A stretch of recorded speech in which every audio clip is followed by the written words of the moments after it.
खूप सुंदर असं वरून घ्यायचं माहिती एक नंबरची ढाल. ताई नमस्ते. नमस्ते. पहिल्यांदा अभिनंदन तुमचं.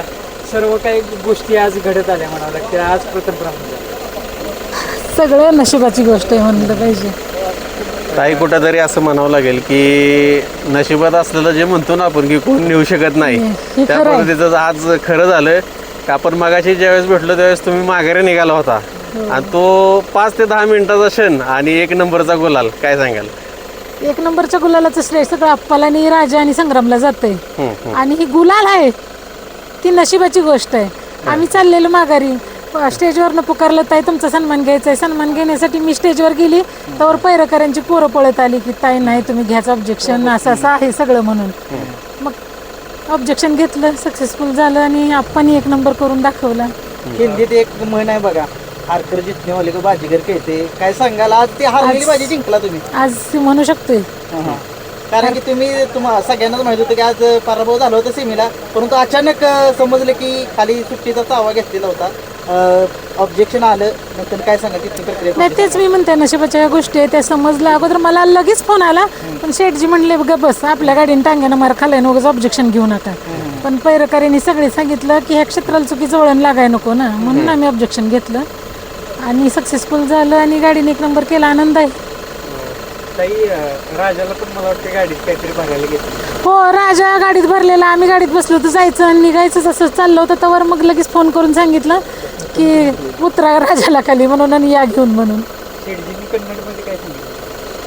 कन्नडमध्ये मीला सांगितलं ऑब्जेक्शन उगाच नको घेऊ नका, अंतर भरपूर राहिलेलं आहे. पण तिनं मला सांगितलं की नाही चपटाचा आवाज घेतला असं वाईट वळण लागेल बैलगाडी क्षेत्राला, बाकीचं काय असतं ठीक आहे, पाय पुढे आला किंवा सुट्टीत खूप झालं. आणि अजून आवर्जून एक गोष्ट सांगते, दिलीप हे आपल्या फार्म हाऊसचा डॉलर हे सांभाळतात आणि राजा जसं आपल्या फार्म हाऊसला आलाय तसं कंटिन्यू गुलालाय. शिरवळचं एक मैदान सोडलं तर आणि याचं सगळं श्रेय दिलीपला जातंय. दिलीप राजाची तेवढी काळजी घेतात, त्याचं ट्रेनिंग घेतात, वॉकिंग घेतात, आवताला हाणतात, सगळं म्हणजे माझी कामं सोडून एक्स्ट्रा वेळ जी आहे ती सगळ्या ती राजातच गुतवतात.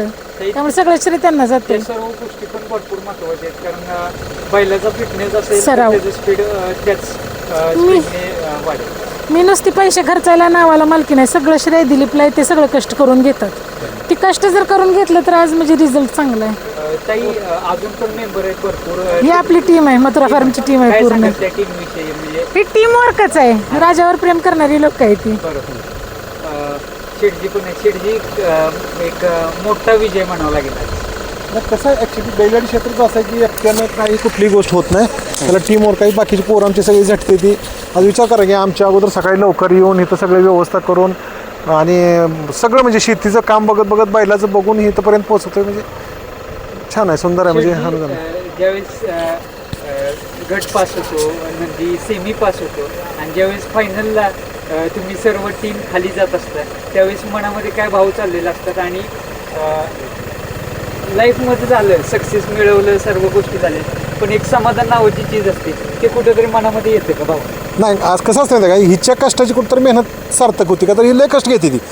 म्हणजे बैलगाडीचा ज्या दिवशी आमचा शर्तीचा अड्डा असतोय ना त्याच्या अगोदर पायऱ्यापासून म्हणा बाकी सगळे नियोजन लावणं एवढं सोपं नाही, भरपूर त्रास असतोय.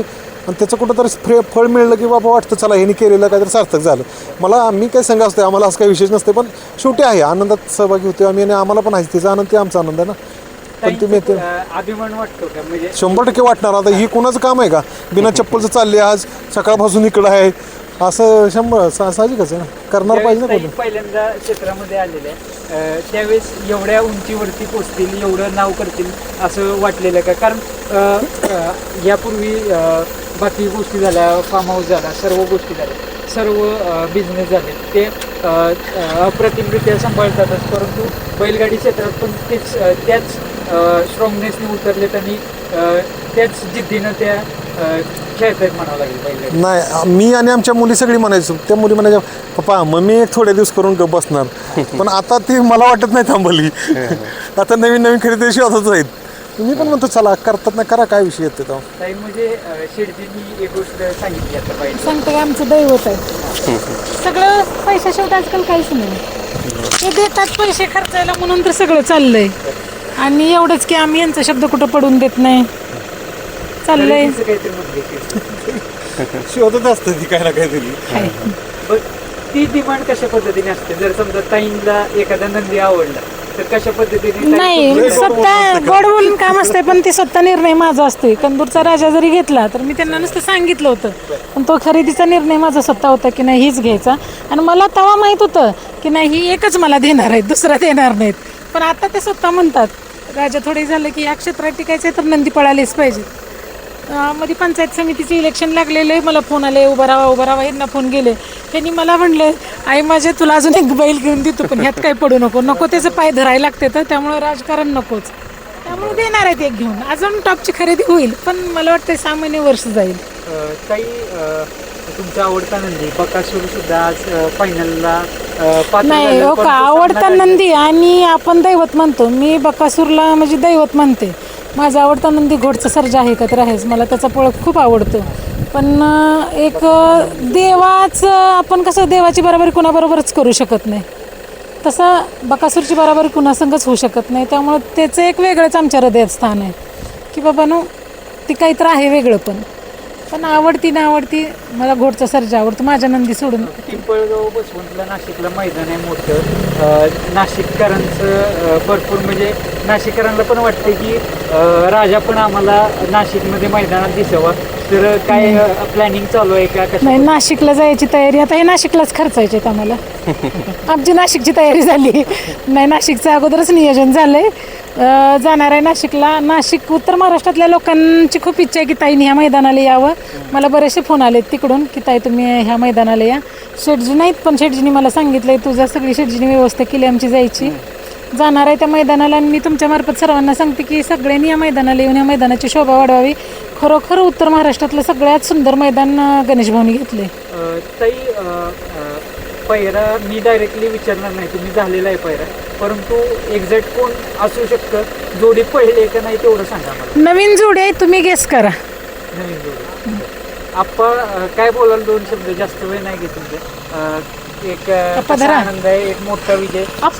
सर्व गोष्टी आज घडत गेल्या आणि आज प्रथम क्रमांक झाला. नाही काय गाडी पळली चांगली त्याच्यामुळं झाला नाही काय. आणि शेडजी पण आहेत आज. काय चर्चा झाली तुमची फायनल पूर्वी? नाही शेरजी त्यांचे नसते आमचं काय, ते तिकडं असते त्याच्यामुळे ताईंचं आमचंच असतं काय असं. बैलगाडी क्षेत्राची ताई, मी, आप्पा, दादा, म्हणजे मी आपण दादा तिघांचं आप्पा आणि कंदूरचा राजा एक नातं एक खूप वेगळं आहे. काय सांगाल आप्पा? नाही आमचं नातं एक लय जोरदार नातं आहे, पण जरा झालती चूक माझ्याकडून आज, पण केली सक्सेस ते. शेवट चांगला केला त्याच्यावर. काय चुकी झाली? असतं थोडं कमी जास्त थोडंफार असतं, ते वैयक्तिक असतं आमचं कमी जास्त थोडं. चालेल ठीक. चालतंय. काही आता नाशिकच्या मैदानातच राजा दिसेल आम्हाला. शेडजी बंधू पण कायम असतात ताईंचे, त्यांच्याविषयी काय सांगाल? कारण एक म्हणतात की एक स्ट्रॉंग व्यक्तिमत्व ताईंच्या सोबत कायम असते. दोन्ही मिळून मला डबल काढते. ताईंला कुठंतरी खंबीर साथ आहे दादांची. म्हणजे सिटी सांगायला तर गाईड करायला त्याचं काम असते. बैलांच्या कुठल्याही नदीची खरेदी असू द्या किंवा त्याची पारख असू द्या, प्रत्येक गोष्टी हा समोर असतो. मी याला कधी पण सांगतो नवीन खरेदी असं पहिलं सुभाषला विचार आणि मग पुढे जा. शेतकरी समजा म्हणजे आमचा नादच बदलू मामा. हा त्याच्यामुळे कारण नॉलेज आहे का तर आहे, आणि असं नॉलेज नाही तर डीप नॉलेज आहे आणि प्रॅक्टिकल नॉलेज आहे. स्वतः वैयक्तिक त्याच्याकडे गाय आहेत, खिल्लारमधलं टॉपमधला ब्रँड याच्या जवळ आहे आणि त्यातली नसतानाच त्याला माहिती आहे. त्यामुळं इथं काय म्हणजे डाऊटच नाही, म्हणजे बघितलं विषयच नाही. गटाला जरी गाडी पळली तरी अंदाज फायनलचा परफेक्ट सांगणार दादा. तर आम्ही स्वतः ते बघितलंय, 3 ते 4 मैदान करेक्टच होणार, एवढा अनुभव आहे.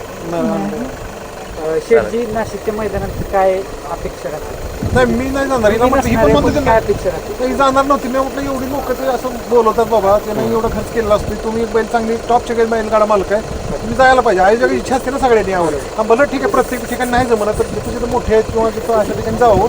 मी नाही जाणार, पण हे जाणार आहेत आणि उत्तम मैदान होईल का तर त्यांचं ते नियोजन मी बघितली परवा, एक बाईट बघितली, छान आहे नियोजन, छान आहे, बक्षीस चांगली. धन्यवाद ताई. आणि असंच तुम्ही कायम मुलाला राहा आणि ईश्वराचरणी हीच प्रार्थना करतो. आणि जे प्रेक्षक आहेत, चाहते, त्यांचं प्रेम कायम राजावरती आणि तुमच्या संपूर्ण टीमवरती कायम राहील हीच आशा करतो. धन्यवाद. धन्यवाद.